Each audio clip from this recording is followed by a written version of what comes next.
Hello friends, मैं आपका construction guide civil engineer Pradeep Singh आपका स्वागत करता हूं। आज हमारी जो हाउस कंस्ट्रक्शन सीरीज चल रही है उसका सेकंड स्टेप है, जिसमें आपको कॉलम फुटिंग के बारे में सब कुछ बताएंगे, brick work under the plinth beam के बारे में सब कुछ बताएंगे। बने रहिएगा इस एंड तक, सारे डिटेल नॉलेज है आपके लिए, एक भी पॉइंट इसमें मतलब छूटेगा नहीं आपका जब आप घर बनवाएंगे। देखिए क्या है, अब जब ये नींव आपके सामने दिख रही है, एक साइड के सैंपल है, या थोड़ा देखिए फिर आपको डिटेल नॉलेज देते हैं। ध्यान से देखिएगा इसको।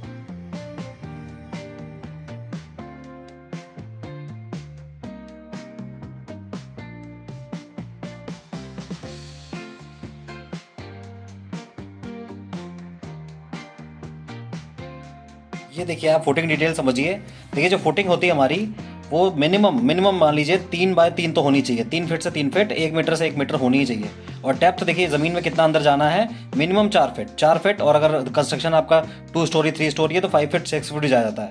ये देखिए मिनिमम रिक्वायरमेंट है। ये जो फुटिंग साइज होता है 3x3 होना चाहिए, और जो अपनी ज़मीन के अंदर गहराई जानी है वो 4 फीट मिनिमम। और रीइंफोर्समेंट जो सरिया होगा इसमें 12 mm स्टील, और स्टील ग्रेड जो होगी, जो जाली लगती है वो 12 mm की बननी चाहिए, और कंक्रीट कवर 1.5 इंच का देना ही पड़ेगा आपको। आई होप आपको समझ आ रहा होगा। ये इसी तरह से फॉलो करिए, ये स्टैंडर्ड है।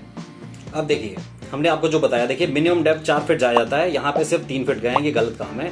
ये जो आपको साइड दिख रही है यहाँ पे 2.5 मंजिल काम होना है, मतलब 3 फ्लोर जाना है, और 3 फ्लोर के लिए काफ़ी गलत काम है। अगर ये ओनर को पता होता तो आज ऐसा काम नहीं होता। अब देखिए जो गिट्टी आपके सामने डाली है, ये गिट्टी देखिए अभी तक कूटी नहीं है, ठीक से किया नहीं है। ये पूरा सीक्वेंस आपको समझाएंगे ढंग से कैसे फुटिंग बनाई जाती है, फुटिंग का शेप क्या होता है, स्ट्रक्चर कि जमीन में जब उसे गड्ढा कर दिया जाता है, गड्ढे के बाद से क्या स्टेप होता है। अभी आपको डिटेल नॉलेज देंगे, ध्यान सुनिएगा, सारी बात समझिएगा।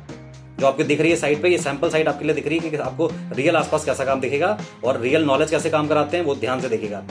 आपको टेक्निकल नॉलेज बताएंगे इस वीडियो में कि बस साइड देखिए। अभी साइड में आपको कंपेयर कराएंगे, पहले आपको दिखा दें कि साइड में क्या होता है। आपके रियल साइड आपसे पड़ोस में आसपास दिख रही होगी, सब ऐसे ही काम कराते हैं, और ये काफ़ी गलत तरीका है। जिस तरह गिट्टी डाल दी है, गिट्टी ऐसे नहीं डाली जाती है। नीचे पहले पीसीसी करा जाता है, सबसे पहले सैंड, फिर पीसीसी, फिर गिट्टी डाली जाती है। अब इसके ऊपर जाली डालेंगे 12 mm की सरिया की, और फिर ध्यान से देखिएगा, आपको सारी नॉलेज में बताएंगे स्टेप वाइज। ये फाउंडेशन डिटेल समझिए, हमने आपको बता दिया। जैसे ये देखिए, ये अपना ग्राउंड लेवल है, ग्राउंड लेवल से आपको 4 फीट अंदर जाना है। और देखिए इसमें कैसे होता है, जो अपना फुटिंग होती है, फाउंडेशन जो होती है, फाउंडेशन फुटिंग को कैसे भरा जाता है, उसमें क्या क्या मटेरियल डाला जाता है, ध्यान से देखिएगा। देखिए सबसे नीचे होता है 1 2 3 4 आपके लिए मेंशन किया है, इसको आराम से समझिएगा। सबसे नीचे जो 1 है अपना 3 इंच की सैंड फिलिंग। यहाँ पे आपको 3 इंच लगभग सैंड डालनी है, मोरंग।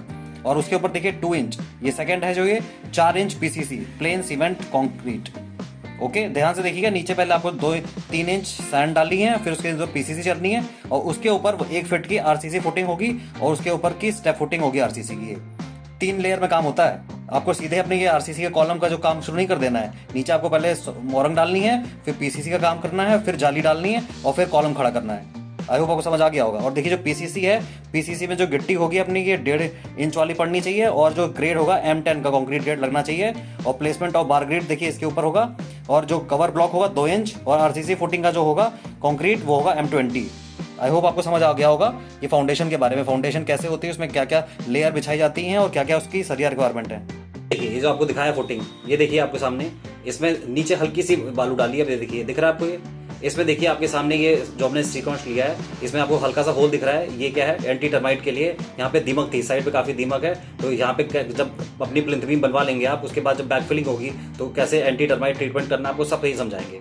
अब देखिए आपका एक्सकेवेशन हो गया है, फाउंडेशन हो गया है, तो आपका कॉलम खड़ा होगा, जमीन से लेकर जो फुटिंग में कॉलम खड़ा होगा, उसके लिए रिंग बांध रहे हैं। देखिए रिंग कैसे बांधते हैं, इसका भी तरीका आपको जानना चाहिए। पूरे बिल्डिंग में आपको बीम, कॉलम, हर जगह सरिया, स्लैब, भी रिंग बांधना आना चाहिए, समझ आना चाहिए। आपके घर में गलत काम हो रहा है, सही काम हो रहा है। देखिए जो काम कर रहे हैं इसमें थोड़ी सी गलती है, वैसे परफेक्ट है, थोड़ी सी गलती है। जो सरिया का बेंड कर रहे हैं, ये और थोड़ा अंदर बेंड होता है। अब ये देखिए आपको ये रिंग प्लेसमेंट समझा रहे हैं हम, ध्यान से देखिएगा।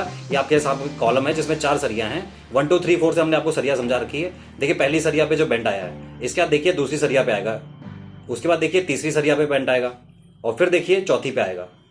ये देखिए, देख रहे हैं आप। तो इसका मतलब क्या है, जो आपका रिंग प्लेसमेंट है, जब आप रिंग बना लेंगे, और रिंग बनाना कैसे है, 135 डिग्री बेंड करना है अंदर, और जो आपके कॉलम साइज होगा 9x9, तो उसके हिसाब से बनाइए, 9x15 उस हिसाब से बनाइए। हुक साइज होगा अपना 100 ये, और रिंग स्पेसिंग 6x7 इंच पे। प्लेसमेंट कैसे होगा, या तो क्लॉकवाइज, एंटी क्लॉकवाइज, आप एक डायरेक्शन फॉलो करिए पूरे स्ट्रक्चर में। अगर आपने क्लॉकवाइज कर रखा है, देखिए यहाँ पे क्या है, यहाँ पे एंटी क्लॉकवाइज। देखिए आपको रिंग्स कैसे बांधनी है हमने आपको समझा दिया है डिटेल में। यहाँ पे थोड़ी गलतियां हैं, यहाँ पे जो रिंग स्पेसिंग है ये भी 8 इंच है, और कॉलम कैसे बनता है आपको डिटेल में समझाते हैं, ध्यान सुनिएगा। कॉलम की क्या क्या स्पेसिफिकेशंस होती हैं। देखिए कॉलम फुटिंग स्टार्ट होती है, ये फाउंडेशन से स्टार्ट होता है कॉलम, तो नीचे से स्टार्ट होता है। तो इसके क्या यूज़ है, देखिए ये वर्टिकल कॉलम होता है, ये बीम आर्चेज इसका सपोर्ट करती हैं, इसका काम क्या है। और देखिए कॉलम कैसे बनाया जाता है, मिनिमम 4 सरिया यूज़ होती हैं जो आपके रेक्टेंगल कॉलम होते हैं, और अगर सर्कुलर कॉलम बना रहे हैं तो 6 सरिया। ये मान लीजिए मिनिमम रिक्वायरमेंट है कॉलम बनाने की, आपको पता होनी चाहिए।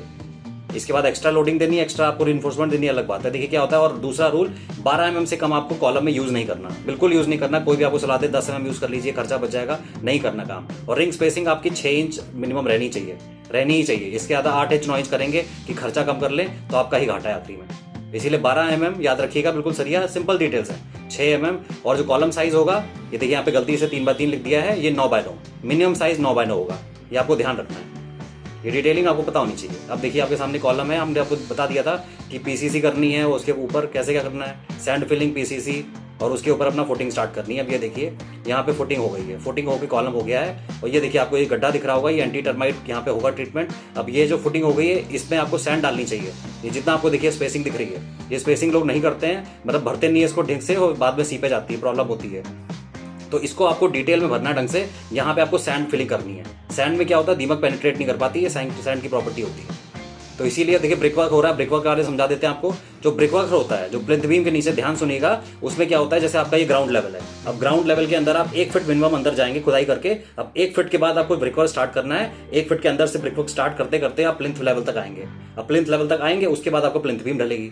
तो ध्यान से देखिएगा, इस साइड पे आपको मतलब कुछ कमियां हैं, मगर आपको वो रेक्टिफाई करके बता दे रहे हैं क्या क्या कमियां हैं। और आपके सामने जब काम होगा, आपको काम कैसे पहचानना है। ये देखिए कॉलम कैसे ढाला है, ये काफी कॉलम गलत ढाला है, ये बिना उसके मतलब MS स्टील या फिर फंटी के डाला है। ये देखिए ईंटों से डाला है, ईंटों से कभी भी कॉलम नहीं ढालना है, आपको याद रखिएगा, किसी को ढालने नहीं देना। ये सारे कॉलम ईंटों से ढाले गए हैं। ईंटों से क्या होता है, उसकी पकड़ मजबूत नहीं हो पाती है, उनमें बीच में पोर्स रह जाते हैं, और पोर्स का मतलब मजबूती खराब हो जाती है सारी।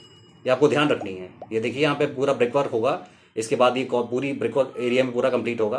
ध्यान से देखिए, आई होप आपको ये सेकंड स्टेप हमारा समझ आया होगा। इसके बाद हम पूरा डिटेल में दिखाएंगे इसके आगे का घर कैसे बनता है। इसी घर के सैंपल के थ्रू आपको ये साइड बस देखे रहेगा, तो आपको ध्यान से देखेगा सारा कैसे काम होना है, सब डिटेल में समझ आएगा। Thank you very much.